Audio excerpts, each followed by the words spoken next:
Hey Virgo, how are you tonight? My name is Sherilyn. I'm here to do your weekend bonus reading.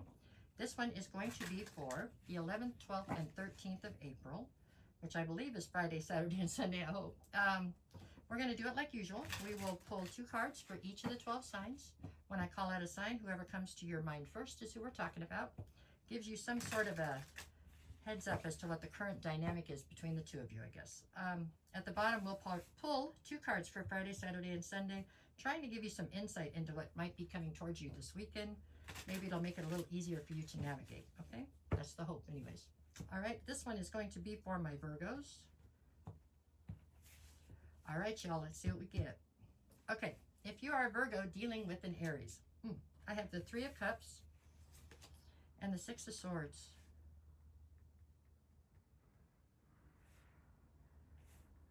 It feels like this Aries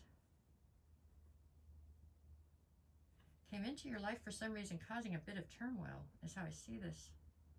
But I think you've realized that, and you're currently trying to steer your life away from this person or away from this situation. That's what I got. I don't think they came in with nefarious intent trying to cause chaos in your life, but they did. It just did. That's what I got there. If you are a Virgo dealing with a Taurus, I have the 4 of Swords and the 5 of Wands. So there's some sort of a sense of competition around you and this Taurus's dynamic. I don't feel like this one is romantic. This feels to me more like a friendship, or maybe a cousin or something, somebody you've known for a long time, and there's always been a sense of competition between the two of you, okay? I don't know if they managed to win here lately, and that's what's got you so upset or what, but it looks like you need a minute to recover or rest from whatever's transpired between the two of you this time. If you are a Virgo dealing with a Gemini, I have the 10 of Wands and the 3 of Pentacles. This Gemini would love, they see you as somebody they would love to collaborate with, but currently you're just carrying an incredibly heavy burden that isn't yours to carry or something. You don't have space or time for them because you're so bogged down by stuff that you're carrying that it appears from what they're saying you shouldn't be, that you should lay down, that you should not be carrying this burden. If you are a Virgo dealing with a Cancer, I have the Death card and the Hangman. This Cancer is viewing you as somebody who is holding off a transformation that needs to happen in your life. There's something in your life that needs to transform, and for some reason you don't want to let it. I don't know if that's fear of the unknown or not wanting to let go of something.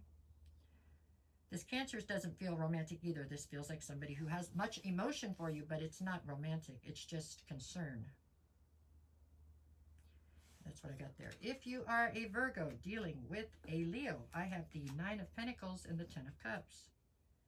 So this Leo is seeing you as somebody who's incredibly independent. Nobody's telling you what to do. What you've got, you've earned for yourself, basically, okay? You're self-made in your own way. With the 10 of Cups, you're trying to find your emotional fulfillment. I do believe this Leo is somebody who would not mind giving it a shot as far as romantically with you. I don't believe anything's happened yet, and I don't know that you're on board. It just feels stifling to me for some reason. I don't know. Maybe you have to wait till you go through this transformation the Cancer's talking about. If you are a Virgo dealing with another Virgo, so more or less talking to yourself, what you're telling yourself is that you are an Empress energy. You're one bad bitch, okay? You are everything that you need to be, and you need to look towards your future and quit getting so caught up and stuck in the past, I think. I think that's the message you're trying to give yourself there. If you are a Virgo dealing with a Libra, I have the 2 of Pentacles and the Knight of Pentacles. So there's a huge imbalance in your life right now is what this Libra is saying.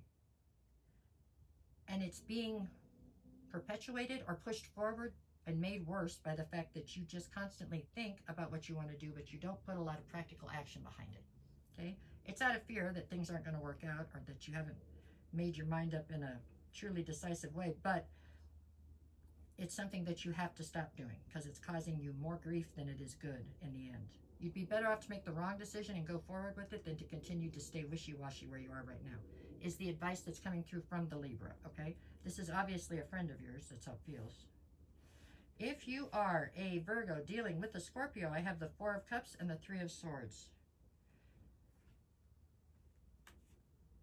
So this Scorpio is saying that they can tell you're incredibly dissatisfied with your current situation and it has led you down a path towards heartbreak. I don't feel like there's a romantic connection between you and the Scorpio, so this has got to be a friend or family member, but they are definitely concerned and saddened by the turn of events, I guess. If you are a Virgo dealing with a Sagittarius, I have the Seven of Cups in the world. The Sagittarius is also somewhat concerned. They think you have many options. You're having trouble choosing between them.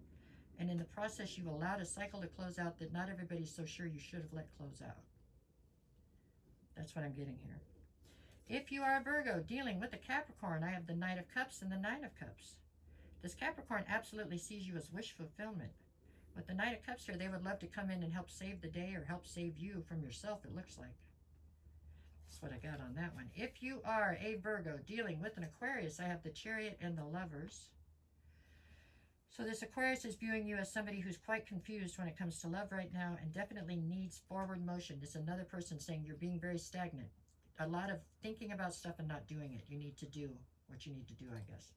And if you are a Virgo dealing with a Pisces, I have the Devil and the Ace of Swords. The Sword of Truth is coming out when it comes to the Pisces. I don't know if this is something they've done to you or you did to them, but some sort of truth is surfacing. The truth is the truth, but understand that the person bringing it to you, I believe, is bringing it to you for not good reasons, okay? So it is the truth, so that's fine. Take the truth. But understand that the person who is bringing you the truth is doing it for their own gain, not to help you, okay? Just so you know, that's what I got on that one. Okay, for Friday, you have the Five of Swords and the Emperor. So you're very conflicted on Friday about something. I mean, you're conflicted. You don't know which way to go. You want to win. You're not sure which way winning's go, which direction would winning be. That's how confused you are. But with the Emperor, you're not letting anybody know that. You're pretending you know exactly what you're doing. A lot of ego on Friday. Saturday, I've got the Eight of Pentacles and the Star card. You have a ton of hope on Saturday that you're going to be able to continue forward or find victory in something that you're heavily invested in. On Sunday, I have the Fool and the King of Swords. So you're trying to take a very logical stance as you try to take a leap of faith towards something. Sounds good. Other than, there needs to be balance, and I don't see any emotion really running through this part right here. You've got to find a balance between all of it, okay? To find true success or true love, you're going to have to find more balance. If there's one thing that we don't have much of up here, it's Cups. So I think emotion and vulnerability is the thing you're lacking here, okay? Just so you know, doesn't look like a bad week. It just looks like an eventful week, maybe. I take that back. It looks like a week where you're kind of stuck and you're thinking a lot about events, but I don't know how much emotion you're putting into it. That's what we have to try to get you to do now. You have to move forward, okay? Even if it's in the wrong direction, you just got to get some movement going because you're getting really stagnant. Okay, that is what I have for Virgo. I hope it helps. Anybody looking for a private reading, send me a message. I'll get you the details. Other than that, I will be back here on Sunday, if not before, with another reading. And then, I don't know, just go out and have a good week, okay? You got to get out of your head, Virgo. That would be what I'd put on the t-shirt for y'all. You got to get out of your head, okay? You got to get back into the land of the living here. That's what I got for you. All right, take care.